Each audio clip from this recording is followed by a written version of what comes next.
Ya kan, yang semakin terhimpit. Nah, kelas menengah sekarang ini dia bagaimana akan meningkatkan ya kelas menengah yang salaryman ya atau yang UMR ya, kelas UMR. Mereka tiba-tiba harus layoff karena mereka mengganti teknologi. Dan dia tidak akan bisa terserap untuk sektor yang sesuai keahlian mereka. Dia harus pindah ke sektor yang dia turun, tidak lagi jadi kelas menengah. Padahal kelas menengah menuju kelas menengah itu ternyata nilainya itu hanya 3,2 juta per keluarga, Mas. Jadi sangat rendah gitu.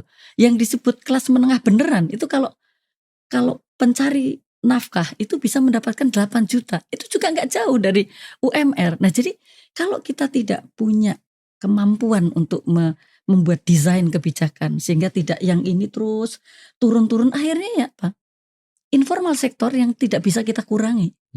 Karena hanya informal sektor yang tidak memiliki barrier orang untuk masuk. Jadi sekarang kita digitalisasi, tapi yang masuk ke sektor digital tadi itu hanya karena dia nggak ada opsi, ya tidak ada opsi, adanya cuman sopir ojol atau driver ojol. Nah, itu kan nggak meningkatkan pendapatan mereka. Padahal tadinya mereka adalah orang yang sudah di atas UMR, gitu. Jadi saya ingat apa yang dilakukan oleh Thailand, Mas. Mereka kan juga masuk industri 4.0, ya kan? Kita kan juga begitu. Kita punya roadmap. Yang beda, saya tanya mereka, gimana caranya? Gini, kita sudah aging population, sehingga sekarang new investment harus itu 4.0 sehingga bisa masuk ke Thailand. Tapi untuk industri-industri yang sangat kompetitif, tapi itu 2.0, 3.0, karena mereka apalagi yang pakai craft ya, kan dia mendukung sektor utama yakni pariwisata, dia harus tetap bekerja. Maka mereka yang akan kita fasilitasi untuk relokasi. Kemana relokasinya? Ke negara-negara yang bisa membuat mereka kompetitif. Misalnya untuk mendukung spa, mereka sekarang itu investasinya di Bali, Mas, relokasinya. Untuk mendukung industri jewelry, mereka investasinya itu di Maluku karena bahan baku ada di sana.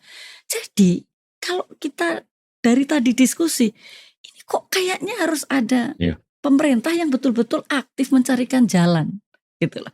Bukan sekedar Bapak Ibu sekalian kita mau 4.0. Jadi nggak bisa karena siapa yang sudah siap, siapa yang belum. Itu harus, kalau enggak nanti kita hanya seperti kita punya balon, yang satu dipencet di sini melebar, yang sini dipencet ganti sini melebar. Jadi masalah tadi penciptaan lapangan kerja nggak jadi, Mas, nggak kejadian.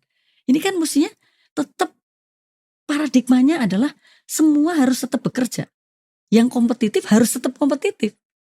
Wong jadi 4.0 belum tentu jadi kompetitif, tapi yang penting pemerintah tetap memfasilitasi itu. Bu, Ibu udah ngangkat isu mengenai ruang fiskal. Linkage dan gimana kita bisa meningkatkan manufaktur, hilirisasi, ruang moneter. Ini saya melihat dari data point yang seringkali disampaikan, ini masih ada keterbatasan. Dan kalau kita lihat rasio M2 atau uang beredar terhadap PDB itu masih nggak sampai 50%. Betul. Rasio aset perbankan terhadap PDB juga anggaplah 8-9 ribu triliun dalam konteks PDB 20 sampai 23 atau mungkin 24 triliun, 24 ribu triliun. Minim sekali kan. Jadi kita mau jungkir balik kayak gimana, tapi kalau fulusnya nggak ada, gimana tuh Bu? Betul, padahal kita itu memerlukan lebih dari 100% PDB. Karena ada yang dipakai untuk spekulasi juga kan. Nah, tapi kita betul tadi hanya 40%. Jadi apa yang mesti dilakukan? Saya rasa mungkin saya bukan ahli di moneter, Mas kita. Tetapi kalau semua uang yang muncul itu kemudian juga diserap oleh fiskal, menciptakan uang dengan berbagai surat berharganya, ya. Terus diserap oleh moneter. Kapan kemudian itu akan beredar di masyarakat, Mas? Jadi kenapa tidak kita itu kalau memang mau mengeluarkan surat utang untuk membiayai apa, gelontorkan langsung itu untuk bisa menggerakkan ekonomi. Tapi kalau seperti sekarang dijual secara luas dan kemudian diserap oleh moneter, menurut saya ini akan terus seperti ini, Mas. Nah, jadi mungkinkah pemerintahan yang akan datang yang akan memisahkan katanya ya, lembaga penerimaan dengan lembaga belanja itu akan memikirkan yang seperti itu. Jadi kita ini sebenarnya boleh saja kita pinjaman pemerintah itu porsinya gede ya terhadap APBN, tapi yang model seperti apa dong? Gitu. Yeah. Jadi kita bagaimana cara membiayai tadi, bagaimana cara masyarakat itu bisa ikut mendanai tadi itu kan. Jadi jangan dari uang ke uang. Kalau kita hanya dari uang ke uang tidak akan ada yang menetes untuk menjadi lapangan pekerjaan. Nah, jadi itu mungkin kalau menurut saya sekarang ini kan mungkin agak tidak populer, Mas. Ya, yang sering dikatakan para pengambil kebijakan itu kan koordinasi fiskal moneter. Menurut saya tidak pas. Yeah. Karena harus ada koordinasi fiskal moneter dan real. Yeah. Karena tidak bisa real itu hanya digerakkan dengan kebijakan fiskal atau digerakkan dengan kebijakan moneter. Tiba-tiba di sini ada yang investasi. Yeah. Tiba-tiba ini menjadi menarik, nggak bisa. Karena itu ada cara-cara yang tadi jauh lebih tepat. Misalnya pemerintah akan menjual surat utang untuk membangun di setiap kabupaten seperti ini, FS-nya seperti ini. Saya rasa, Mas, orang-orang yang punya uang itu sangat ingin untuk membeli surat utang tadi. Karena dia tahu satu memang itu ada ada yield-nya, ada return-nya. Terus yang kedua, ini adalah untuk saudara-saudara mereka, Mas. Yeah. Nah, jadi cara-cara yang seperti itu harus dilakukan. Sampai saya pernah menulis, Mas, investasi lebaran, Mas. Jadi saya nulis di Kompas waktu itu. Jadi saya kalau mudik itu saya sehari 2 hari sudah bingung mau ngapain karena saya di kampung kan. Nah, ini kenapa ya tidak ada investment fair di setiap kabupaten pada saat lebaran atau pada saat Natal. Sehingga pemerintah daerah itu memfasilitasi adanya inisiatif-inisiatif investasi di berbagai sektor.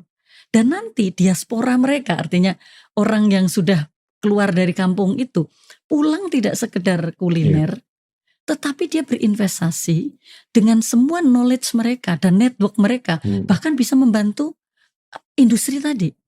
Terus mereka juga bisa dengan era digital seperti sekarang ini bisa memonitor investasi mereka. Nah, jadi ini kan akan jadi gerakan yang luar biasa, Mas. Jadi ya menurut saya nih kita tidak bisa membuat strategi kebijakan as usual, Mas. Jadi kita memang kalau saya lihat ya alhamdulillah kemarin tuh dilakukan penurunan suku bunga di Amerika. Dan sampai akhir-akhir ini kan instrumen risk free ya jadi Amerika itu 5,5%. Yeah. Itu memalaskan ekonomi kan. Ya siapa yang mau bekerja kalau udah pasti 5,5%. Biaya modal tuh segitu. Di Indonesia terakhir saya lihat overnight SBI aja itu di atas 7%. Betul. Semakin sulit untuk memutar roda ekonomi. Mahal karena. Dan ya sebetulnya untuk meningkatkan M2 atau uang beredar itu kan yang pertama ya kalau mau kita cetak aja. Itu juga costly. Betul. Kedua kita juga bisa ngutang. Itu juga costly karena suku bunga lagi tinggi.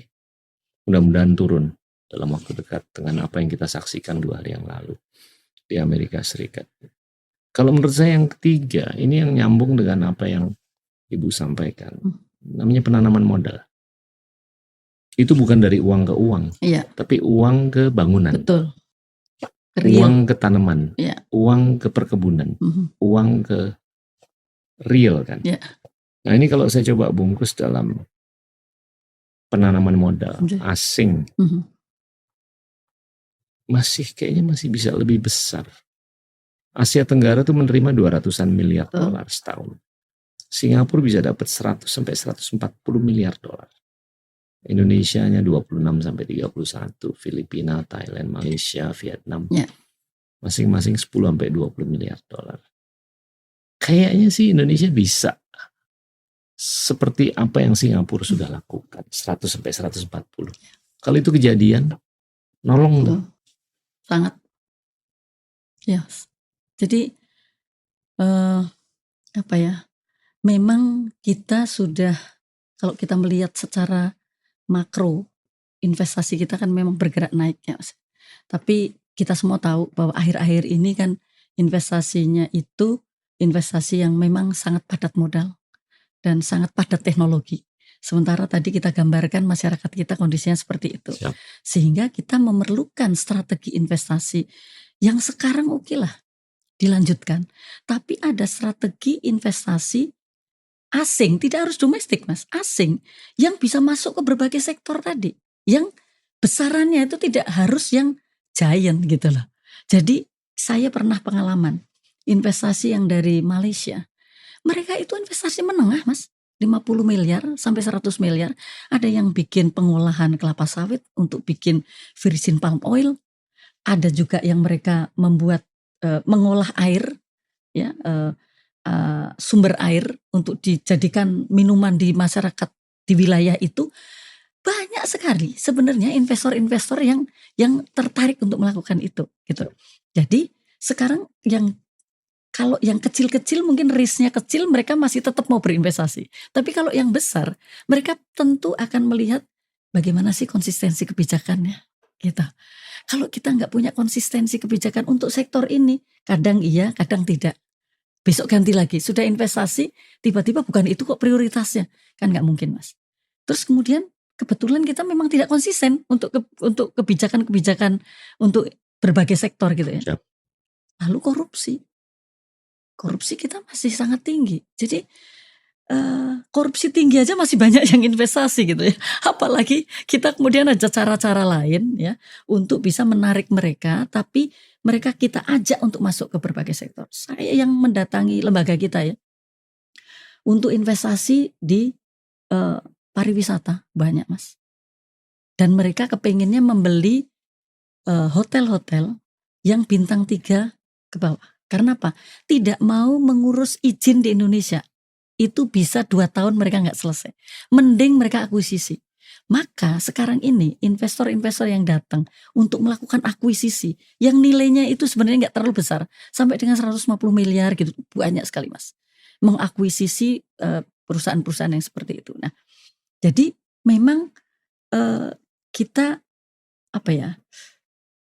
Belum ada menurut saya strategi untuk mendatangkan investasi yang kelasnya tuh menengah lah. Sampai 1 triliun ke bawah gitu kan, daerah-daerah tuh banyak sekali. Banyak sekali investasi-investasi seperti itu. Nah, kalau kita bisa menggerakkan itu, menurut saya itu menjadi sangat penting. Jadi seperti Mas kita sampaikan, kalau bukan dengan investasi oleh siapapun, gak akan bisa kok. Hanya dengan investasi maka job itu akan tercipta gitu. Kok cuman kayak begini kita kan hanya kantong kiri kantong kanan, kita kemudian tidak kuat APBN-nya karena yang miskin bertambah, yang diberikan bantuan harus bertambah ya karena mereka tidak dibiarkan bekerja.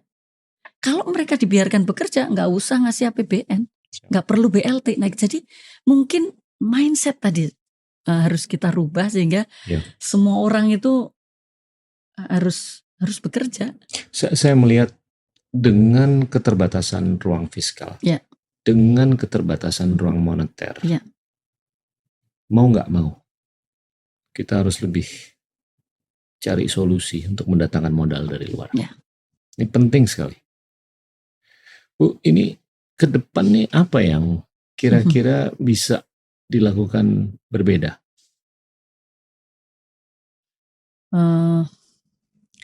Kita berharap ya untuk ke depan ini pemerintah ya, karena kan tadi kalau menurut saya permasalahan kita itu struktural ya, cukup struktural dan fundamental Mas gitu. Jadi perlu koreksi yang juga mestinya ya secara lebih mendasar. Nah, sehingga sebaiknya 5 tahun ke depan itu tidak ada lagi atau sangat dikurangi program-program yang sifatnya adalah quick win. Ya. Karena kita membangun itu perlu keberlanjutan. Tapi kalau quick win untuk bisa kita teruskan, ya oke. Tapi jangan yang penting ini ada kemudian berhenti. Yang penting di sini ada gerakan, kemudian berhenti. Itu menurut saya itu tidak akan tepat. Misalnya nih kita punya Labuan Bajo. Kita udah buatkan itu sebagai quick win. Sudah dibuatkan lapangan udara di Labuan Bajo. Tapi sebenarnya yang diperlukan oleh pulau itu adalah lapangan terbang yang lebih baik di tengah, Mas. Sehingga Maumere dapat, Ende dapat ini. Kalau sekarang ini kan gak bisa ke atas, Mas. Jadi akhirnya itu ada ego regional gitu, wilayah. Ini kan punya saya. Bahkan sekarang banyak daerah itu mereka butuh tanaman, hanya mau mengambil dari daerah itu. Nah, jadi ini mestinya ada perencanaan. Ya, saya dengar kan pemerintah yang akan datang itu mau menguatkan perencanaan. Jadi perencanaan pembangunan itu akan lebih dikuatkan. Ya, mudah-mudahan menurut saya itu akan menjadi awal kita membangun apapun itu berkelanjutan, tidak berhenti di tengah jalan. Itu menurut saya sangat penting. Sehingga kita tidak bicara lagi nanti justru malah semakin kita tuh terpuruk karena tidak ada kegiatan ekonomi di berbagai wilayah gitu. Ya. Karena sporadisnya tadi. Saya tuh beberapa kali menyampaikan bahwa sebetulnya 8% tuh nggak mustahil. Ya, setuju. Kalau ya tadi beberapa hal yang Ibu sampaikan tuh bisa terjadi aja.